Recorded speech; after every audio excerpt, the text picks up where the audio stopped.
Assalamualaikum, bertemu lagi dengan saya Gina Zaki Iskandar Putri.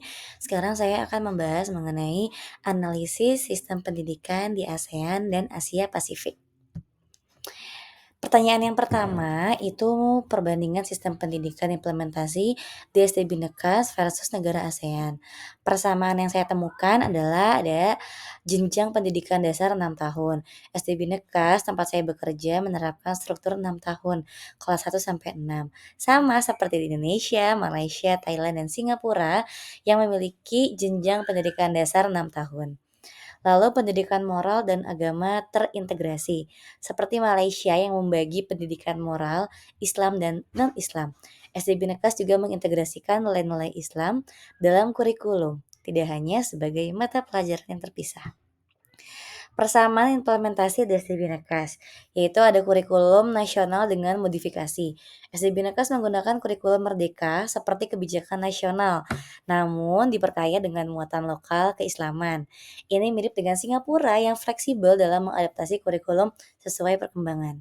Selanjutnya, pendidikan bilingual. Sama seperti Singapura yang menerapkan sistem bilingual, SD Bhinneka juga menggunakan dui bahasa, yaitu Indonesia dan Inggris untuk beberapa mata pelajaran, terutama pelajaran English.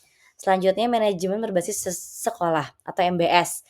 SD Bhinneka menerapkan MBS dengan keterlibatan yayasan, komite sekolah, dan orang tua dalam pengambilan keputusan sesuai dengan kebijakan pemerintah Indonesia.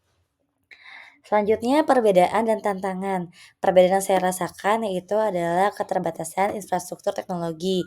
Dibanding Singapura yang memiliki infrastruktur teknologi sangat maju, SD Bhinneka masih menghadapi keterbatasan jaringan internet.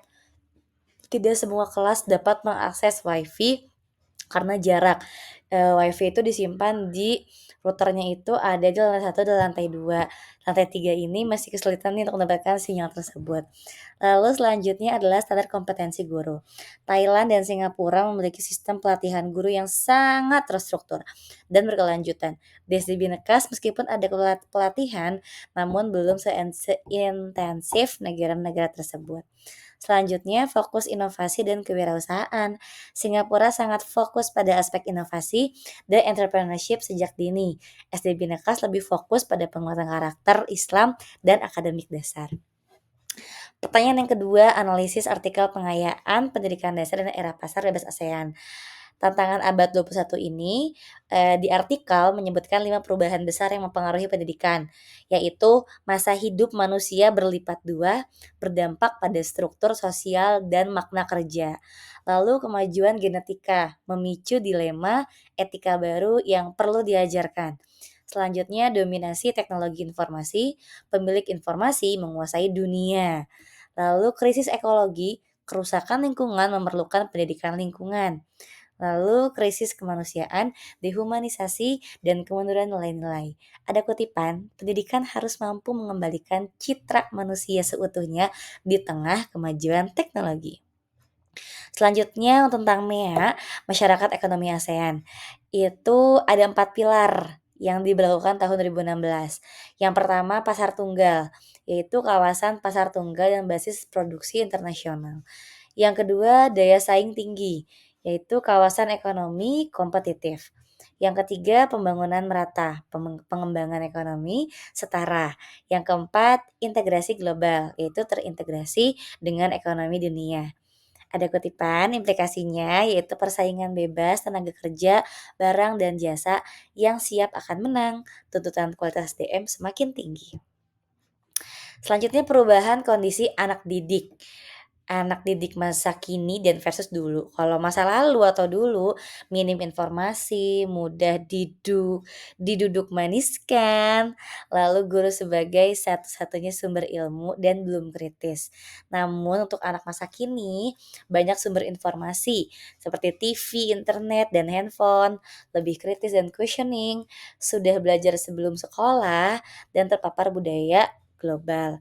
Sekolah tidak bisa lagi membohongi anak tentang pengetahuan, karena anak sudah membawa informasi ke sekolah. Guru harus menjadi fasilitator dan pembimbing yang kritis. Lalu kritik terhadap pembelajaran tradisional. Kalau masih sistem saat ini, yaitu yang pertama adalah pendekatan normatif berlebihan, menyajikan norma-norma tanpa konteks sosial budaya. Anak disalahkan ketika bertanya atau mempertanyakan ajaran guru. Yang kedua, pembelajaran hafalan. Kurang mengembangkan kemampuan mencari, menelusuri, dan menemukan sendiri. Ukuran sukses seberapa banyak ya hafal tanpa pemahaman mendalam. Yang ketiga, kurikulum minimum, hanya menawarkan kompetensi minimum, padahal anak sudah membawa banyak informasi. Guru terpaku pada kurikulum minimal. Yang keempat, manajemen tradisional, masih mengembangkan sistem biasanya menyebabkan lemahnya akselerasi pemberdayaan sekolah. Solusinya apa ya? Reposisi pendidikan dasar. Yang pertama adalah visi misi pendidikan, yaitu ada pengembangan manusia seutuhnya, ada 4 pilar UNESCO, learning to know, to do, to be, to live together. Lalu global citizenship, education, intellectual, spiritual, profesional.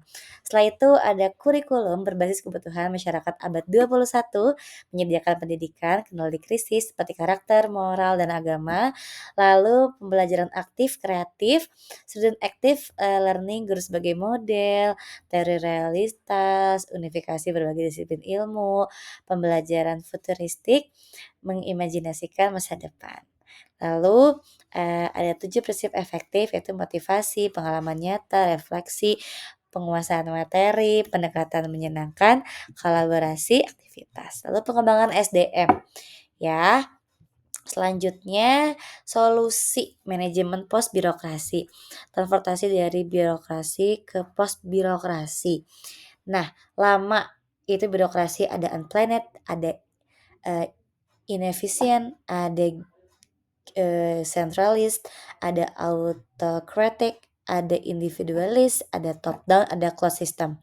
Yang barunya ada well plan, efisien efektif, share and partisipatif, lalu ada teamwork, bottom up, open system. Kuncinya organisasi bersifat kolegial, fleksibel, menghargai kreativitas, memberdayakan anggota.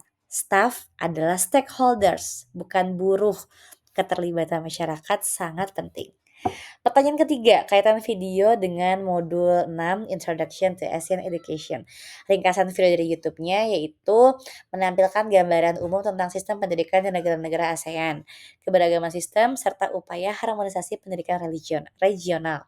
Poin-poin utamanya yaitu keberagaman sistem pendidikan ASEAN, 10 negara, 10 sistem berbeda. Upaya SEAMEO, Southeast South Southeast Asian Ministers of Education Organization dalam harmonisasi, pentingnya student mobility dan mutual recognition. Lalu persiapan menghadapi ASEAN Community dan fokus pada quality assurance dan pembelajaran abad 21. Kaitan dengan modulnya, relevansi dengan modul. Yang pertama, struktur dan jenjang pendidikan. Video dan modul sama-sama menjelaskan bahwa negara ASEAN memiliki struktur serupa. Pendidikan dasar 6-9 tahun, menengah 3-4 tahun, namun dengan variasi implementasi. Yang kedua, kebijakan pengelolaan. Modul membahas kebijakan spesifik tiap negara, MBS Indonesia, fleksibilitas Singapura, ketimpangan Thailand. Video memperluas dengan menunjukkan upaya regional melalui SEM. Lalu kurikulum dan pembelajaran. Modul menjelaskan fokus kurikulum bilingual Singapura, moral dan Malaysia. Video menambahkan pentingnya 21 century skills, critical thinking, dan global competence. Kesimpulan dan refleksi. Yang pertama, perlu peningkatan teknologi. Belajar dari Singapura, SD Bhinneka perlu memperkuat infrastruktur IT dan mengintegrasikan teknologi dalam pembelajaran.